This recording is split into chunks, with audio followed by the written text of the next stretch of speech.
entonces respetamos el horario y lo mínimo que como docentes, por lo menos yo personalmente, espero de que ustedes puedan asistir a las clases teóricas de esta manera. Siento mucho por aquellos que han abandonado, se ha tomado nota de los nombres, voy a pasar probablemente por el mensaje, las notificaciones que se les hace, y bueno, veremos qué medida se va a tomar, ¿no? Porque también, como les recalco, el respeto parte de cada uno, ¿no? Porque el entrar y decir, bueno, ¿qué me importa? No asisto. Creo que no solamente es el material que se les va a dar en un texto resumido, pero creo que también de la parte que yo estoy dando, por lo menos, sí voy a hacer muchas preguntas porque no todo está escrito en el texto. Y considero de que quienes se esfuerzan y asisten serán buenamente no recompensados, pero sí van a tener la opción de que van a poder responder, eso espero, ¿no? Entonces, jóvenes, con ese pequeño preámbulo de reflexión, continuemos dando las clases en lo que se refiere a los bloqueos regionales. Hoy hablaremos sobre el bloqueo regional periférico del plexo braquial.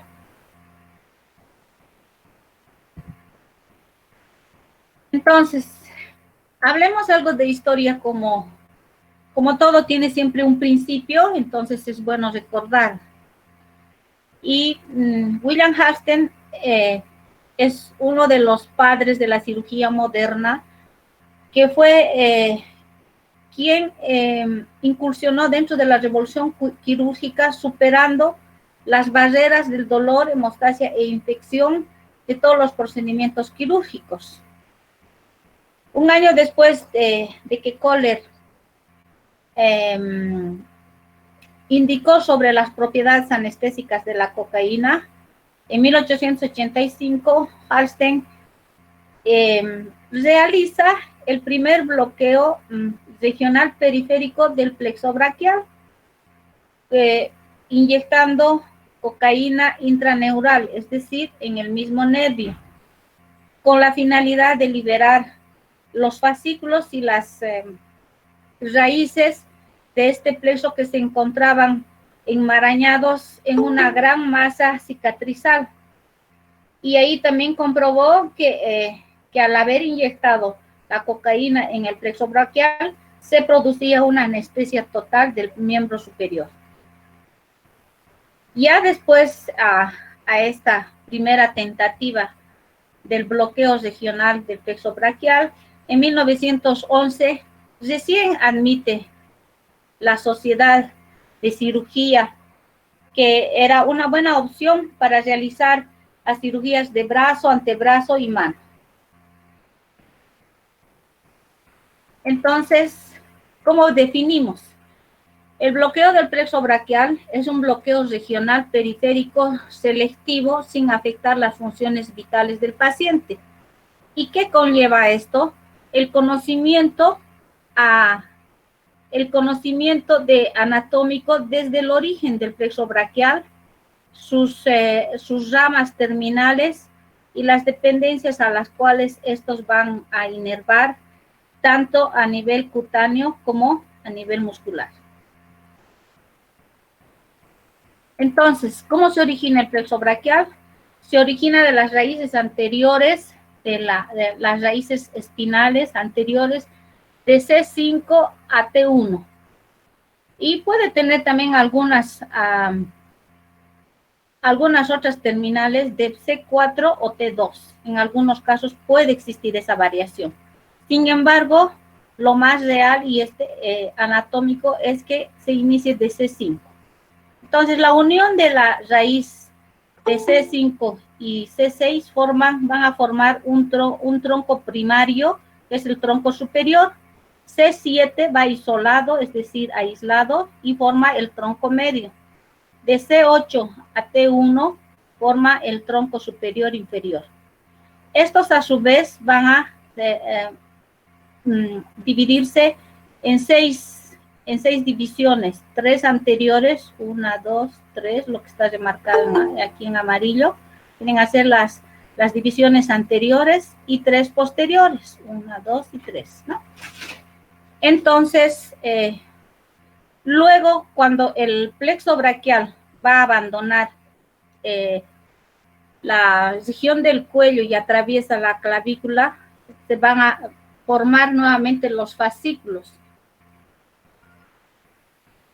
3 fascículos, el fascículo lateral o externo, un fascículo posterior y un fascículo medial o interno, los cuales van a dar origen a los nervios terminales, que son el músculo cutáneo, el nervio mediano y el nervio cubital, el nervio axilar y el nervio radial. Esos son los nervios terminales que deben tomar en cuenta para la posterior realización de la técnica. Aquí también vemos de manera esquemática el origen de los mismos. Una vez que se asientan en la primera costilla, se convierten en, se dividen en 6 divisiones. Y luego cuando ya abandona por debajo de la clavícula, estos se convierten en fascículos que van a dar origen a los nervios terminales. La distribución muscular es muy importante porque esto va a determinar la acción motora que inervan estos nervios en los músculos. Así, los músculos de C5 a T1 que recoge el nervio radial son productores de la extensión del brazo. El músculo cutáneo es el único flexor, perdón, el resto son flexores, ¿no? Músculo cutáneo, mediano y cubital. Esto quiero que tome muy en cuenta para también ver la práctica de la técnica. Aquí vemos esquemáticamente el origen de la inervación cutánea. Aquí esto es el nervio mediano, la parte interna de la mano, ¿no? Este es el cubital y externamente siempre va a ser el radial. Y esto el nervio músculo cutáneo.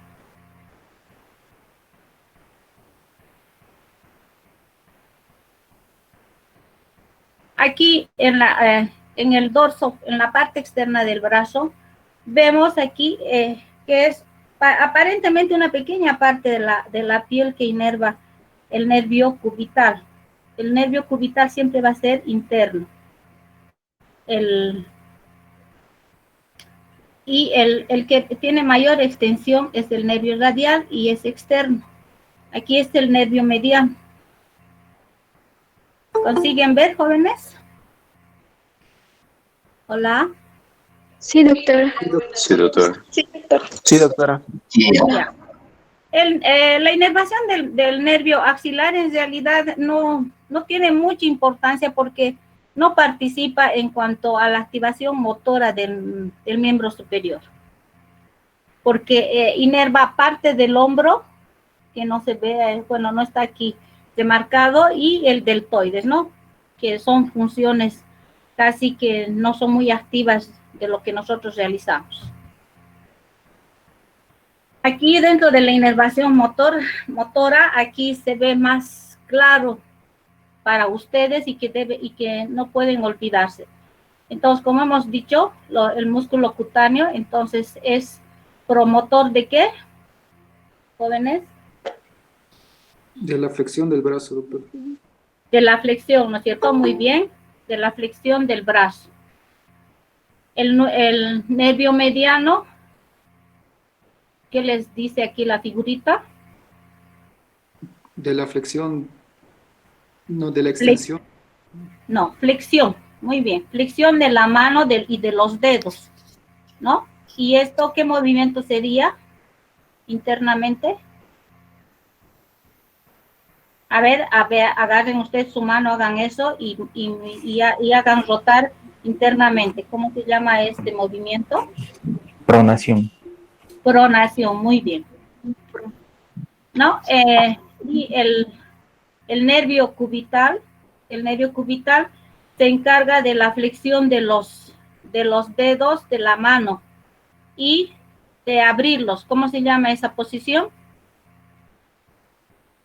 Cuando abrimos,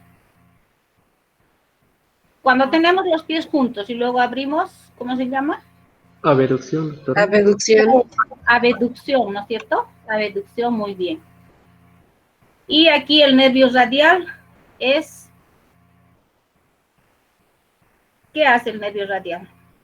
Si esto flexiona, esto... No. Supinación. ¿Supinación? No, supinación es lo contrario de la pronación, ¿no? Pero flexión o extensión. Extensión. Extensión. Extensión, muy bien, ¿no? Entonces, es como en ese cuadrito que hemos visto, que el único es el nervio radial que promueve la extensión y el resto, flexión. Eso tengan muy en cuenta, es muy fácil de recordar, ¿no? Ustedes vean, hagan la prueba ahorita con estos dibujos esquemáticamente, es más fácil de recordar. Bueno, entonces, ¿qué vamos a precisar para nuestra técnica? Como en todo, siempre vamos a necesitar de un equipo preparado previamente y con todas las reglas y principios de asepsia y antisepsia. Guantes estériles, los anestésicos locales, las jeringas de 10 y 20 cc, aguja número 25, que ven esta casi transparente, de punta roma, que se acopla al estimulador del nervio, que debe ser esto regulado entre 0,5 a 2 miliamperios. Y obviamente una monitorización adecuada y básica que en todo paciente se debe realizar por norma. Otro material o equipo que también hoy en día se utiliza es un ecógrafo, porque hay también ahora los bloqueos ecoguiados, han debido escuchar, si alguno tiene algún papá médico, ya les ha debido hablar, porque la ciencia y la medicina va avanzando día a día. ¿Cuáles son las vías de abordaje? Tenemos 4, el interescalénico de Winier, el supraclavicular de Kuhlenkampff, el infraclavicular de Bassi y el axilar de Hirschsprung. Son nombres que los más utilizados son el de Winier y de Kuhlenkampff. ¿Cómo se realiza el bloqueo interescalénico? Entonces, el paciente en decúbito dorsal supino, la cabeza contralateral del lado que vamos a bloquear, pedimos una ligera hiperextensión de la cabeza del paciente y vamos a buscar el borde. ¿Qué borde es esto? Posterior. ¿Borde posterior del cleidomastoideo? Muy bien, el borde posterior del músculo externo cleidomastoideo, y por detrás de la vena yugular vamos a encontrar los músculos interescalénicos. Entre el escaleno anterior y el medio se va a encontrar el hueco interescalénico que se llama, ¿no? Haciendo un poquito de presión, vean aquí. Aquí también. Entonces, ¿cuál va a ser nuestro punto de referencia para esta técnica? El cartílago cricoides. En los hombres es más notorio porque llamamos comúnmente como la manzana de Adán, es más prominente en ellos, ¿no es cierto? Entonces, es el punto de referencia. Y en las mujeres, nosotros pedimos a la paciente que haga pasar la saliva. Entonces, en ese movimiento de que sube la laringe y la tráquea, el esófago, se percibe el movimiento de este cartílago. Entonces ese va a ser nuestro punto de referencia y este vendría a ser el borde superior de la glándula tiroides, ¿no? Entonces, ¿cómo vamos a direccionar nuestra aguja? en un sentido sagital, vean, estamos en un sentido sagital, posterior y caudal y dirigido hacia la línea media de la clavícula. Aquí, ¿cómo vamos a saber que estamos en buena posición del plexo braquial? Como tenemos aquí el estimulador y más colocamos un electrodo de superficie para evitar que la descarga sea mayor aquí a nivel del pinchacito que vamos a dar al paciente.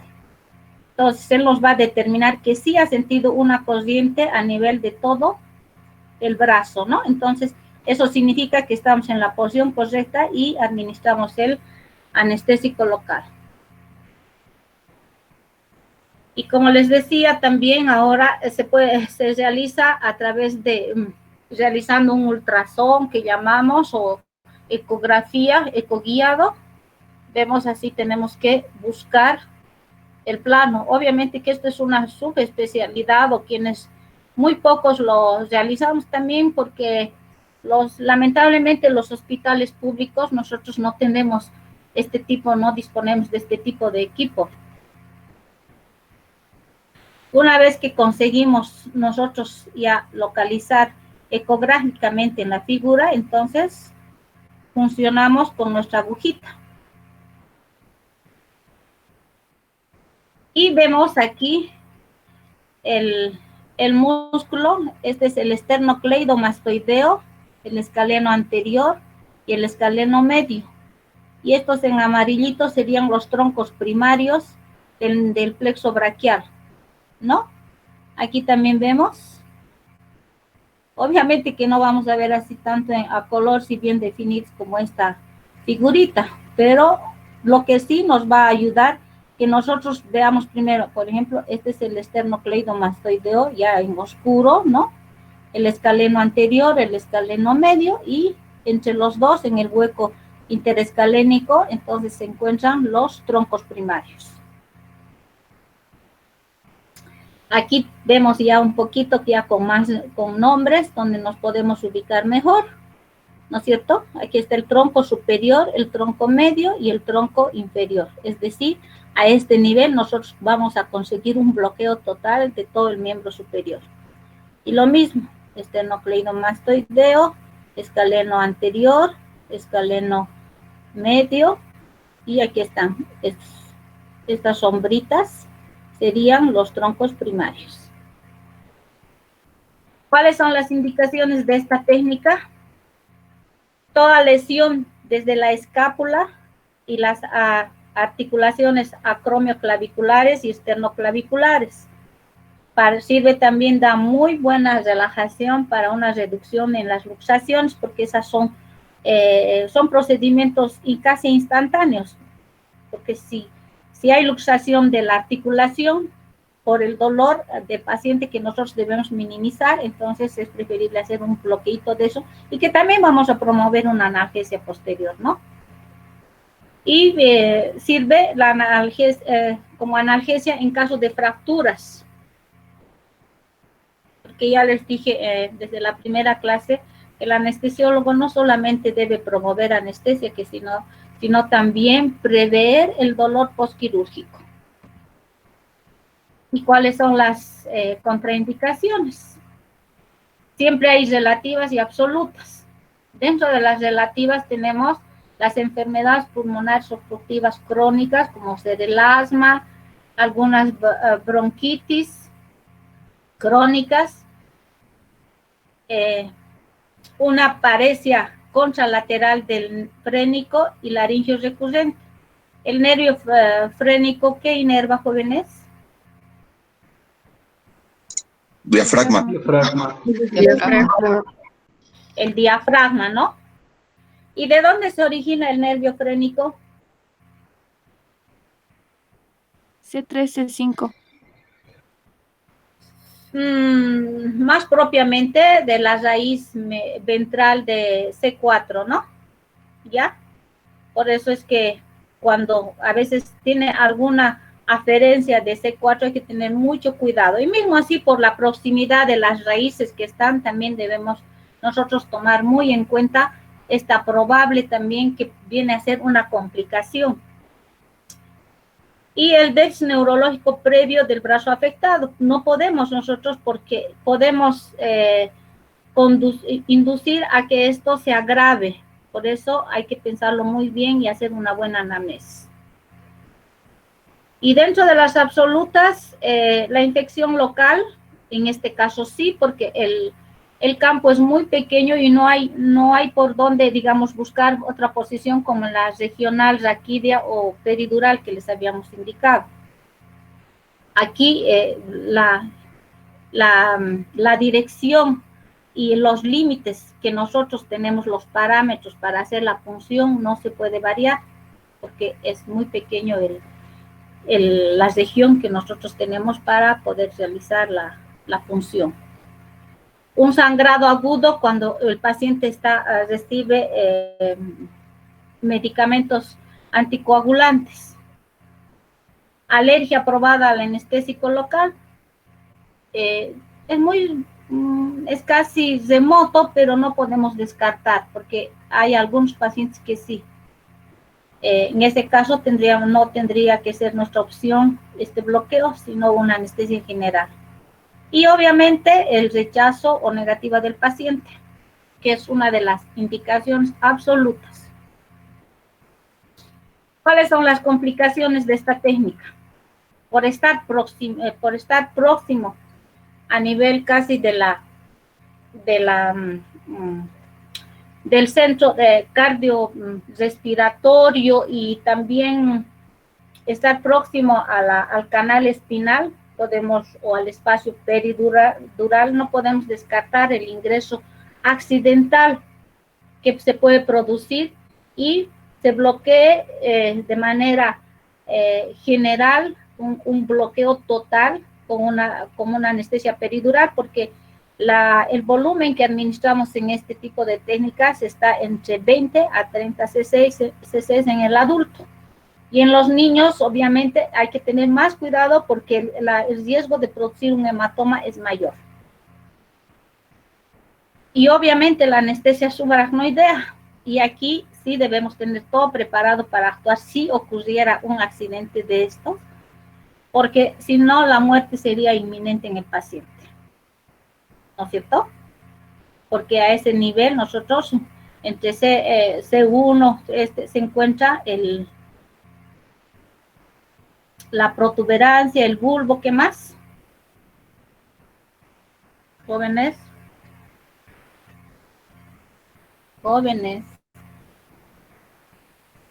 Hola. El centro núcleo respiratorio.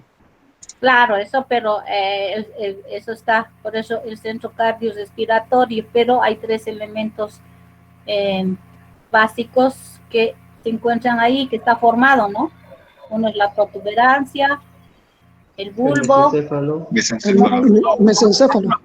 Exacto. Jóvenes, si yo les pregunto, es un poquito para que hagan funcionar y recuerden, porque no podemos olvidarnos lo que ya hemos aprendido, siempre se va a ir aplicando día a día en cualquier materia, en cualquier tipo de patología que nosotros entonces debemos estar prestos para saber por lo menos qué elementos básicos y grandes se encuentran en qué región cuando se pregunta, ¿no? Son preguntas grandes. Luego la punción vascular, porque estamos cerca de los vasos. No nos olvidemos que el paquete vasculo-nervioso va acompañado siempre de una arteria, el nervio y ¿qué? Arteria, vena. Vasculo-nervioso, arteria, nervio y vena. Exacto. Eso es imperdonable que no respondan al momento. Entonces, todo paquete vasculo-nervioso, su nombre les dice, está por vasos y un nervio, ¿no? Entre los vasos siempre tenemos la arteria que va al lado de la vena, ¿no es cierto? Y por ende, la parálisis del nervio recurrente en un 30 a 50%, lo que va a dar el síndrome de Claude-Bernard Horner. ¿Alguna vez han escuchado sobre este síndrome?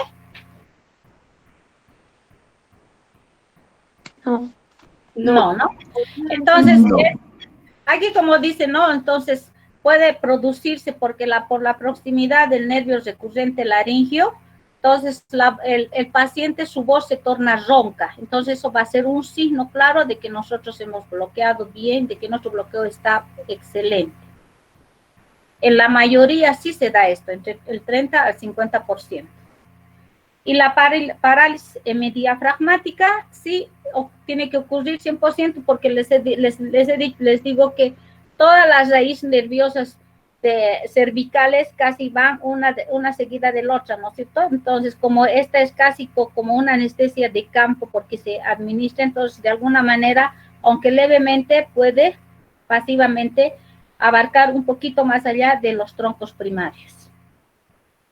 Por eso se produce la parálisis diafragmática, de tal manera que está contraindicado, jóvenes, si alguien quiere ser anestesiólogo a posterior, porque no es una gran hazaña del anestesiólogo querer bloquear ambos lados, porque ¿qué sucedería si nosotros hacemos un bloqueo bilateral? ¿Bloquearíamos qué nervio? Frénico. El frénico, muy bien, porque sabemos que el frénico hay izquierdo y derecho, ¿no es cierto? Entonces, al bloquear eso, ¿qué vamos a bloquear?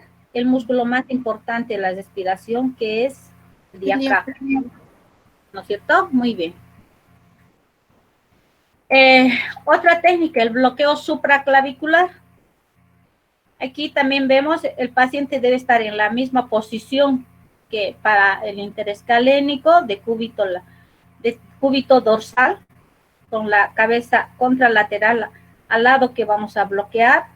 El punto de referencia aquí va a ser entre 1,5 a 2 centímetros por encima de casi a 2/3 de la clavícula, y vamos a comprimir, como estamos viendo, y vamos a sentir el latido de qué elemento anatómico muy importante.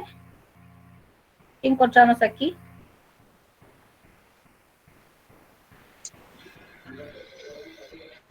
La arteria subclavia. Exacto, muy bien, la arteria subclavia, ¿no es cierto? Entonces, el latido, eso va a ser para nosotros un punto de referencia de que estamos próximos a parte de los troncos superiores, porque solo a este nivel vamos a poder encontrar ya los 3 troncos para bloquear todo el miembro superior, ¿no es cierto? Ojo, pero aquí, bueno, aquí vemos otra vez guiados estamos realizando para que el paciente nos determine.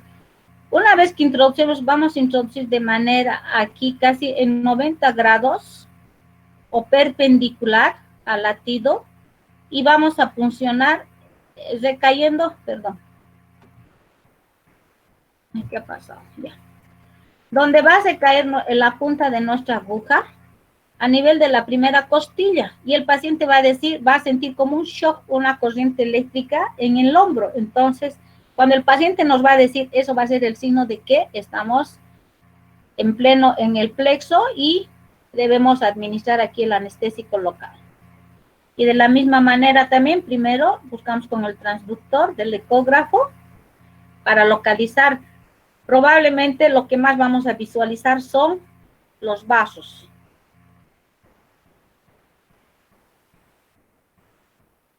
Aquí vemos la costilla, la pleura, aquí está el plexo y aquí está la arteria, ¿no es cierto? Aquí vemos el esternocleidomastoideo en su porción terminal clavicular.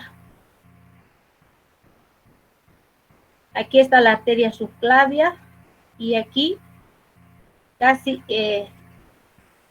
colindando, diríamos, cerca está el plexo.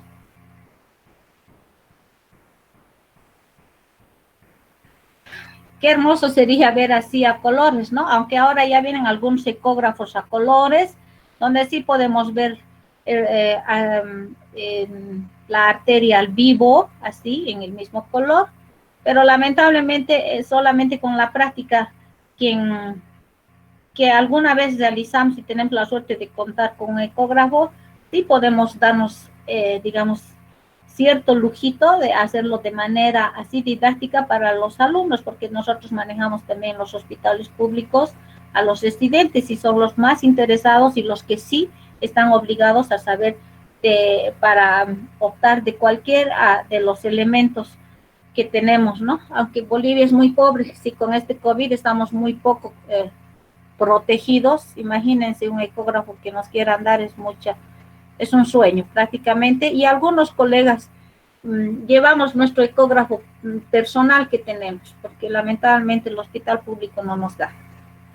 Entonces aquí igual vemos la primera costilla, el escaleno medio, y aquí se encuentra detrás o al lado casi de el plexo braquial. Aquí también esto vendría a ser la arteria, ¿no, jóvenes? Este es esto vendría a ser el músculo, y todita esta pequeña marañita aquí de unas sombritas, unas mayores y otras menores, vendría a ser parte os diré, el plexo braquial. ¿Cuáles son las indicaciones del plexo supraclavicular? Al igual que en la otra, cirugías de brazo, codo, antebrazo y mano. Es decir, también a este nivel nosotros producimos un bloqueo casi total de todo el miembro superior. Las contraindicaciones, la infección local sin duda, la coagulopatía también, porque la arteria subclavia es de grueso calibre y si por lo menos rasgamos accidentalmente, imagínense lo que podríamos producir, un gran hematoma. Y la negativa del paciente, obviamente. ¿Cuáles son las complicaciones? Hemos visto que con esta técnica la pleura se aproxima más, estamos casi próxima a la pleura, entonces la posibilidad de producir un neumotórax, hemotórax, es más grande que en la otra técnica, la otra vía interescalénica. Y la lesión nerviosa. Otra vía de acceso es el bloqueo infraclavicular de base. ¿Cuáles serían los puntos de referencia? De la misma manera, de cúbito dorsal, cabeza contralateral del lado que vamos a bloquear, hacemos levantar al paciente el brazo y tratamos de nosotros localizar el punto fijo del acromio. Podemos hacer un pequeño movimiento también de subir y bajar para nosotros verificar a qué se encuentra para no perder la referencia. Entonces siempre vamos a tener una de las manos, vamos a hacer presión en el sitio donde vamos a realizar la punción. Aquí vemos que el acromio es parte de qué hueso, jóvenes. Escápula. Muy bien, escapular, ¿no es cierto? Entonces, una vez localizado, porque es casi próximo, tenemos que realizar, y aquí entramos también, al igual que los otros, ya de una manera más oblicua. Los otros eran tangenciales, el otro era perpendicular, y aquí vemos oblicuo casi, ¿no es cierto? Porque debemos esquivar también a la arteria. Lo mismo hacemos primero, tratamos de encontrar con el transductor. Una vez que vemos, esta sería ¿qué?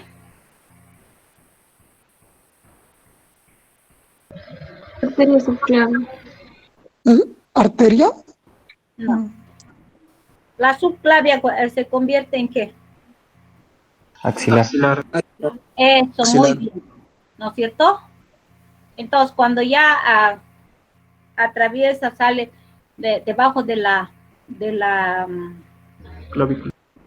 clavícula, al abandonar, entonces se convierte en arteria axilar, ¿no es cierto? Esto de los otros músculos es muy poco irrelevante, ¿no? Pero vamos a ver aquí el cordón lateral que es externo, ¿no es cierto? Cordón o fascículo viene a ser lo mismo. Y aquí está la pleura.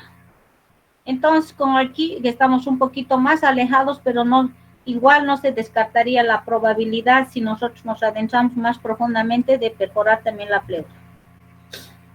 Aquí vemos más elegante, digamos, para verlo.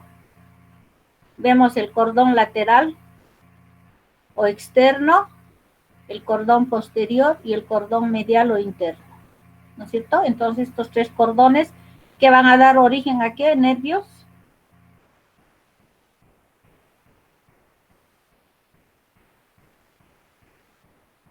¿Cuáles son los nervios terminales? Mediano, lateral, cubital. Exacto, son 5 nervios, ¿no? Que 5 nervios terminales, ¿ya? No se olviden.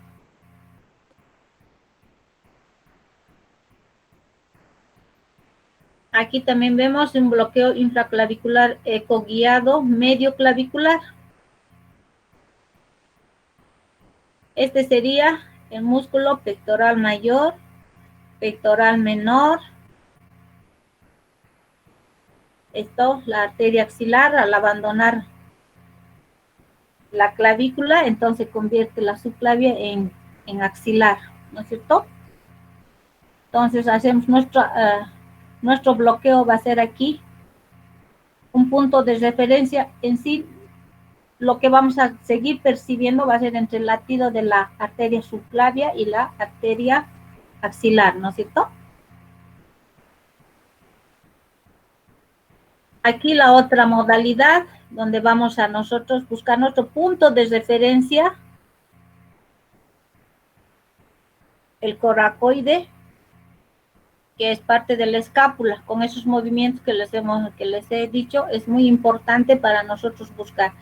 Casi esta técnica infraclavicular es muy poco usada por el riesgo grande que tenemos y también la posibilidad de que podemos no bloquear a cabalidad con todas las ramas terminales y puede darnos un bloqueo parcial, entonces muy poco utilizado.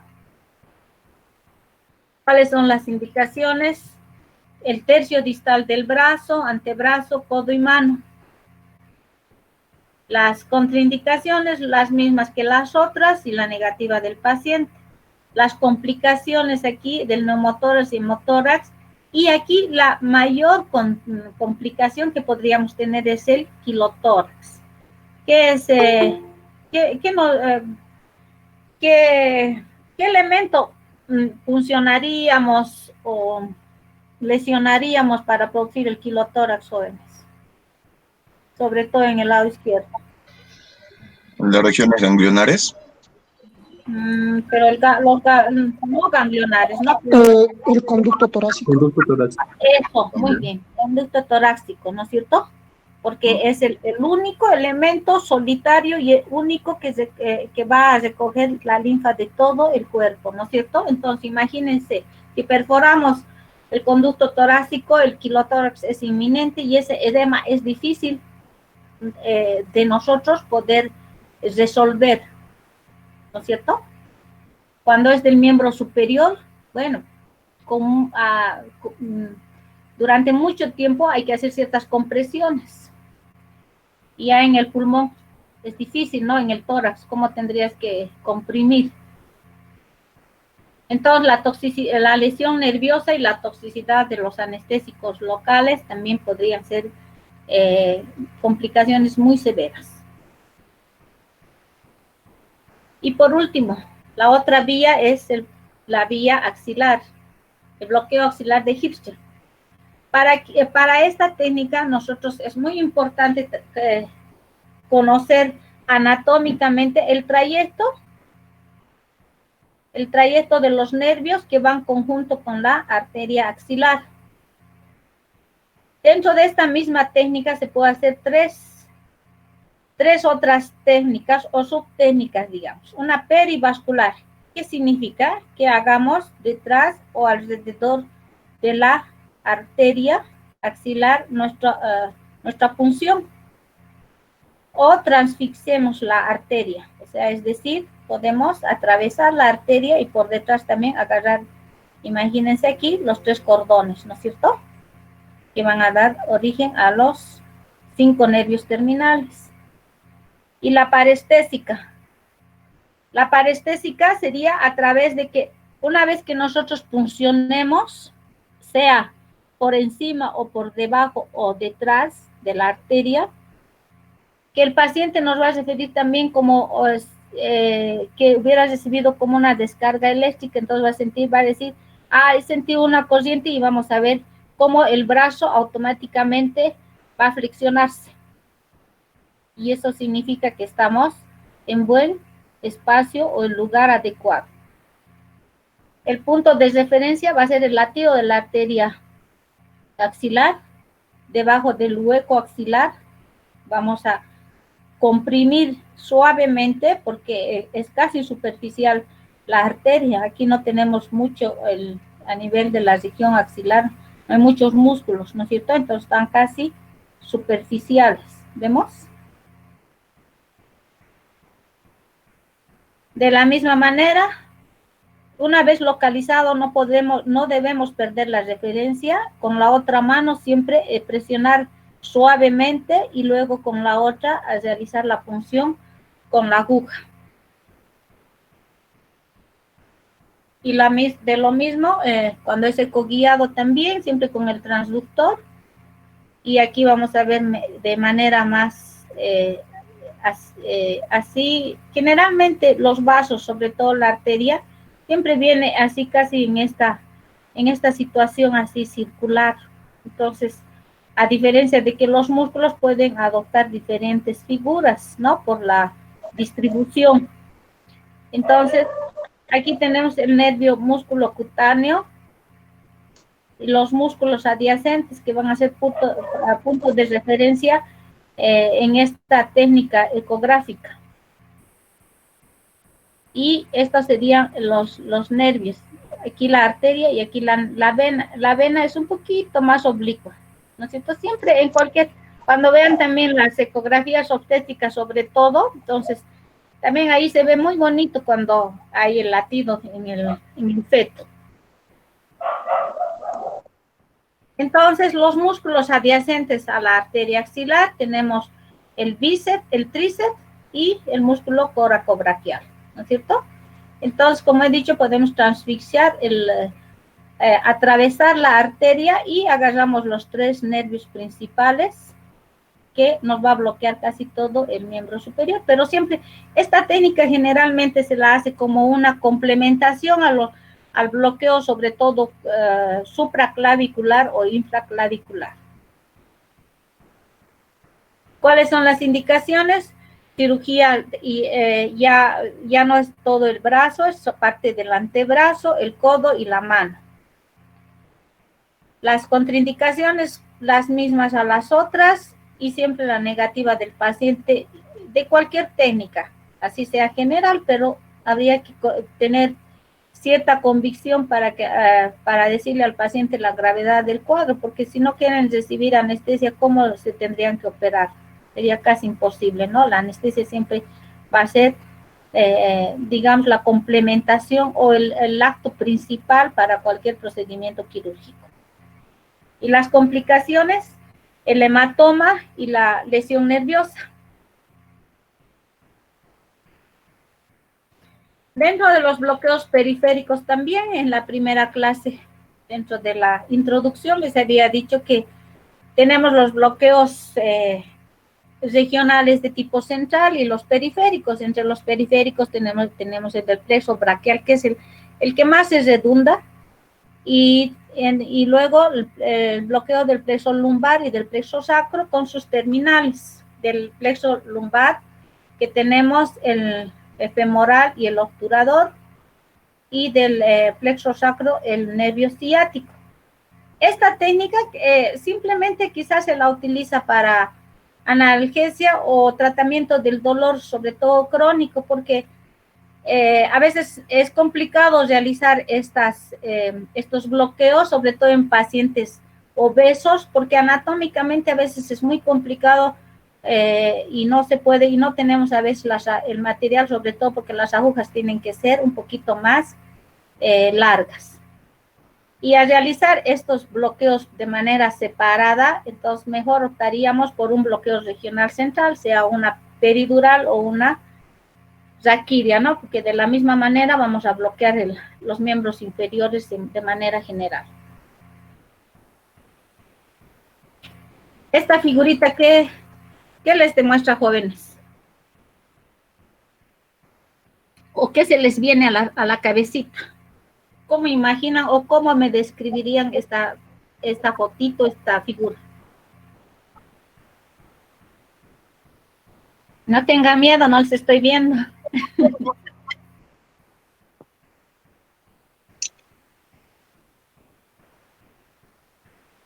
Está tomando el pulso, creo, con sus dedos.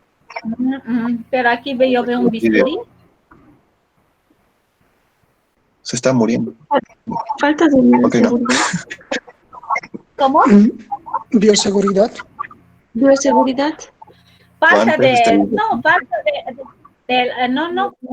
falta de la implementación adecuada quirúrgica de toda la vestimenta quirúrgica, porque antiguamente se hacía así, directamente con las manos, no había ni una buena asepsia, por eso era la complicación más grande, y obviamente como recién se estaban iniciando también dentro de la medicina las cirugías grandes, por eso es que Hartstein es considerado como uno de los padres de la cirugía moderna, porque ya ahí, al principio les he dicho que entra él dentro de la revolución de la cirugía, ¿no es cierto? Entonces, ya logrando superar las tres barreras que es el dolor, la hemostasia y obviamente la infección, porque antes se complicaban bastante, precisamente ¿por qué? Porque si ven, nadie tiene guantes.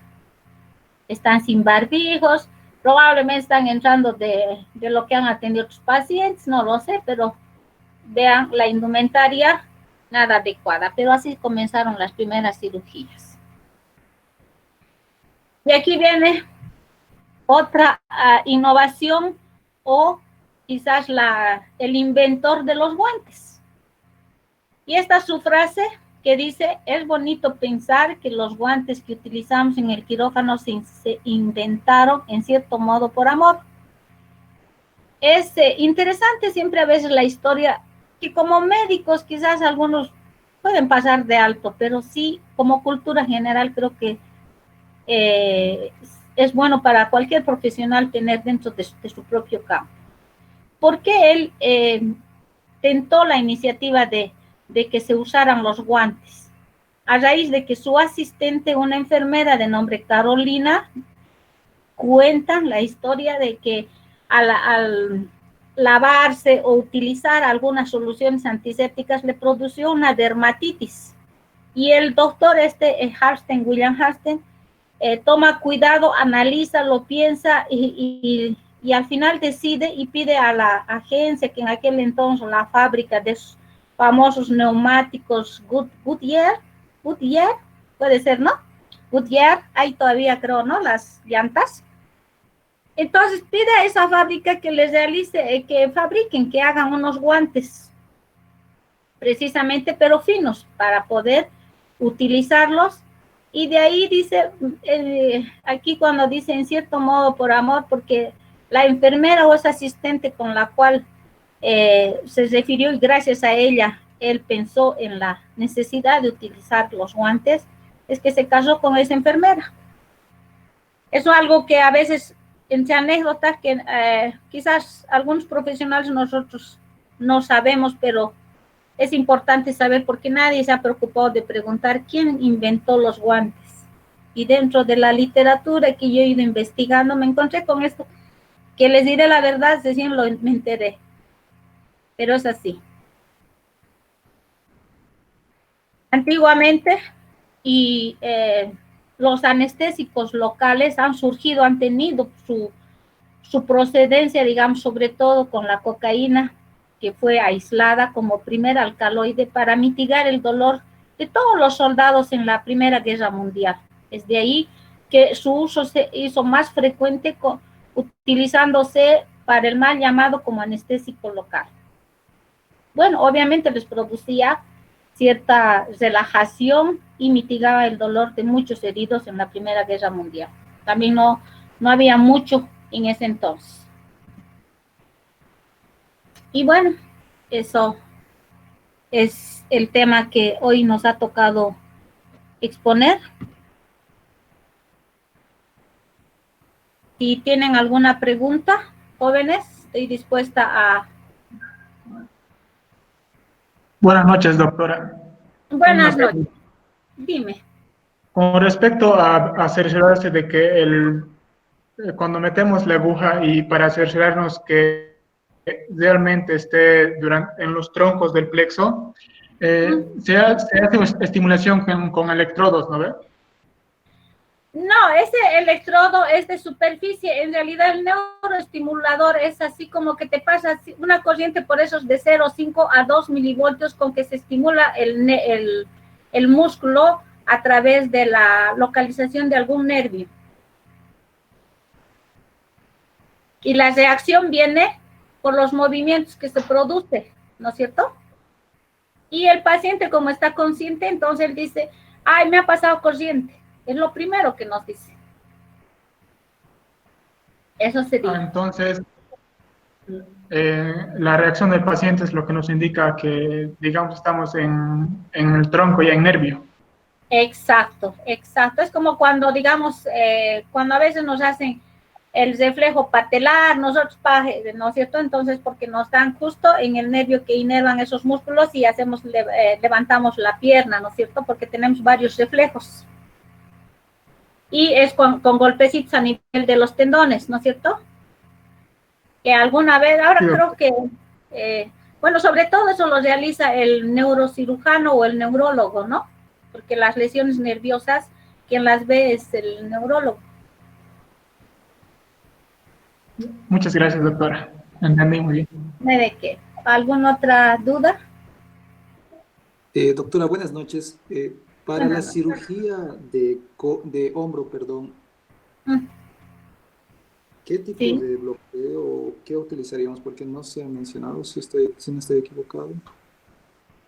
El interescalénico es el donde nacen donde se origina el plexo y forman los troncos primarios, el superior, el medio. Entonces, al bloquear a nivel del cuello, obviamente vamos a agarrar los 3 troncos principales que van a tener sus derivaciones ya con las divisiones. Entonces, ahí es donde se va a bloquear todo. Entonces, se opera, inclusive hasta la clavícula se puede operar. He dicho ahí que son del brazo, antebrazo, y obviamente el brazo comprende la articulación también del hombro, ¿no? Ok, doctora, muchas gracias. ¿Algo más?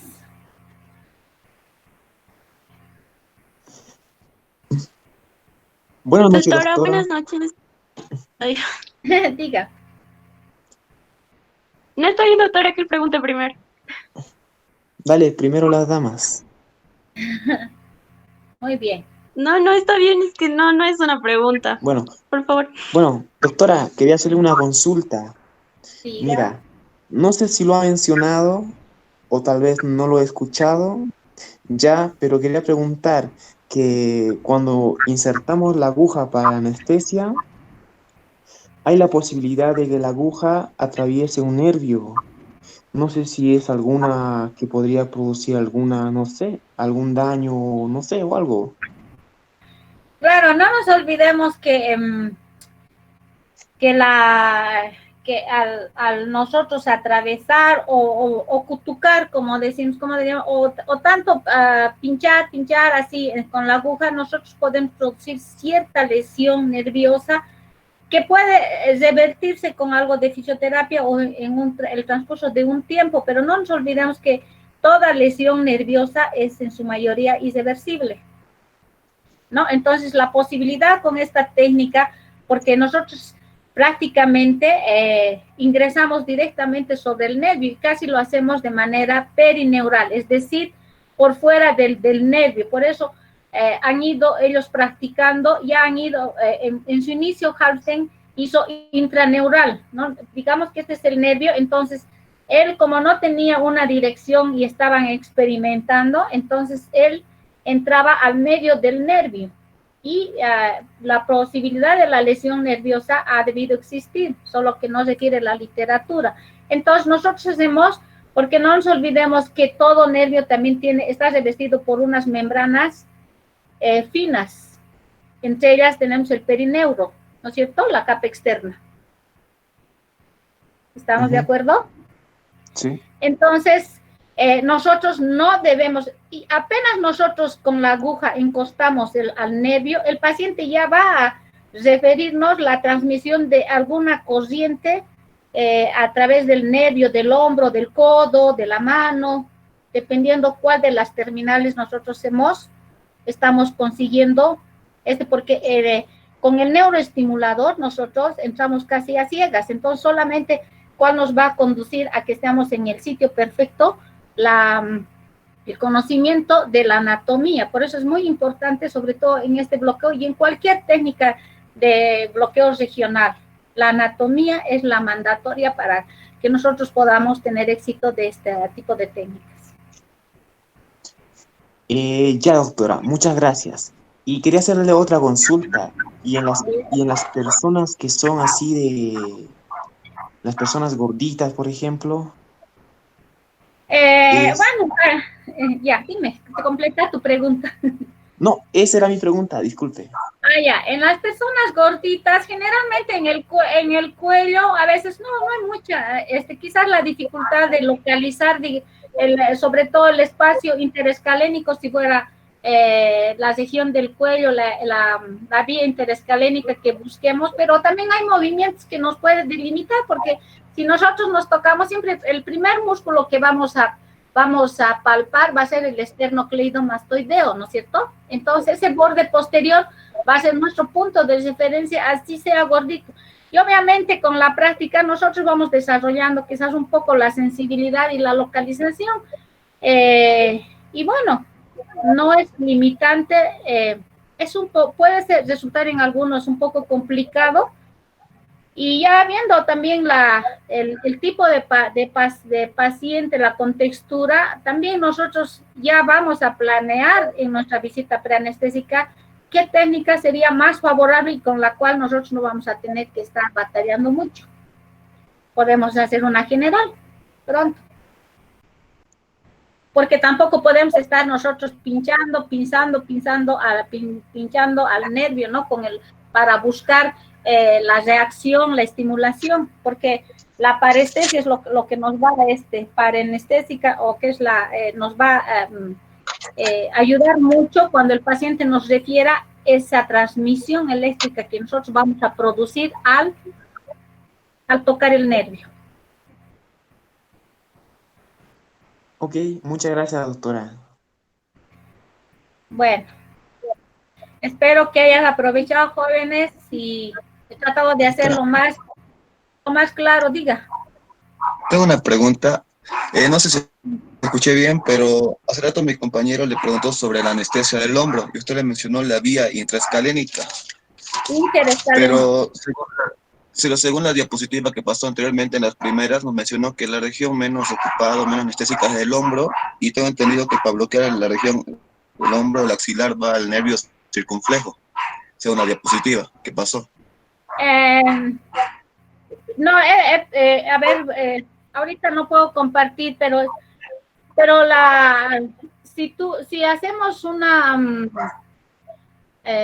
puede ser un error de transcripción, pero si hacemos una recopilación de lo que el nervio viene, de dónde se originan, de las cervicales, y si nosotros vamos a bloquear, obviamente vamos a bloquear todo, porque el único nervio que, digamos, puede liberarse de esta técnica puede ser el músculo cutáneo que se aísla. Ustedes han visto dentro del origen del plexo braquial una cosita así que sobresale, y que ese músculo cutáneo puede no bloquearse. Pero si hacemos a nivel de los 3 troncos principales, el bloqueo es indudable. Ya, gracias. Doctora, Bueno. una preguntita más. Diga. ¿Los anestésicos de elección para estos bloqueos son los mismos que para los peridural o son otros? No, los únicos anestésicos locales son las amidas que utilizamos, porque hemos dicho los ésteres ya han entrado en desuso por el tiempo limitado que tiene de acción y más complicaciones. Entonces, en la actualidad, el único grupo que utilizamos de los anestésicos son las amidoamidas, ¿no? Entonces, la lidocaína y la bupivacaína en nuestro medio es lo único que tenemos, lamentablemente, y en algunas clínicas privadas quizás ya se está usando la ropivacaína. Y las otras, pues, no han llegado todavía a Bolivia, no las usamos. El costo también es más elevado, pero algún día si alguien va a salir afuera, a algún otro país un poquito más desarrollado que el nuestro, sin duda va a haber ahí los otros anestésicos más. Tenemos la levobupivacaína, la ropivacaína, ¿entienden? Entonces son otros tipos de anestésicos que sí, cualquier anestésico local sirve. Ya siempre se hace la combinación con lidocaína y bupivacaína. ¿Por qué razón? Porque la lidocaína, su inicio de acción es más rápida en relación a la bupivacaína. Muchas gracias, doctora. Bueno, ¿y alguna otra cosita más? Doctora, una pregunta. Dime. Mencionó que en las primeras, en la dirección de la aguja era tangencial, perpendicular, oblicua, y en la de la axilar, ¿qué dirección tendría que tener la aguja? Si esta es la arteria axilar, tú vas a percibir el pulso, obviamente que puede ser, dependiendo, a veces la anatomía no es perfecta en cada paciente, ¿no es cierto? Entonces, donde puedas dirigir y tratar de esquivar la arteria, la puedes hacer, o de manera así, horizontal es esta, ¿no? Horizontal, o un poquito así, a cierto, unos 30 o 45 grados, ¿me entiendes? Si quieres ir detrás de la arteria. Está bien, doctora, muchas gracias. Porque en realidad la técnica es, o tú palpas, lo puedes hacer por encima o por debajo o atravesando la misma arteria. Está bien, doctora, muchas gracias. ¿Y cuántos intentos tendríamos si, digamos, somos inexpertos en el área? ¿Cuántas veces podemos fallar? Bueno, si no tienes experiencia, mejor no lo hagas porque como el paciente está consciente de la incomodidad que vas a producir y luego que si pasa algún daño, por mínimo que sea, te van a responsabilizar. Pero la práctica, sobre todo cuando realizamos este tipo de técnicas, donde van a adquirir ustedes un poquito más de habilidad, si vale la expresión, es durante su formación en la resistencia, ¿no? Y también, en realidad, la técnica, la axilar, la usamos a veces más para complementación, porque ustedes han visto que la distribución de este nervio es casi, no hay mucha extensión para que hagan, por decir, una cirugía de antebrazo, porque no vamos a agarrar todas las derivaciones o las terminales del nervio. Podríamos completar también dentro de estas anestesias regionales, tenemos a nivel del codo, a nivel de la muñeca, cuando son, digamos, cirugías más pequeñas, como por decir, exceso de un lipoma o reducción de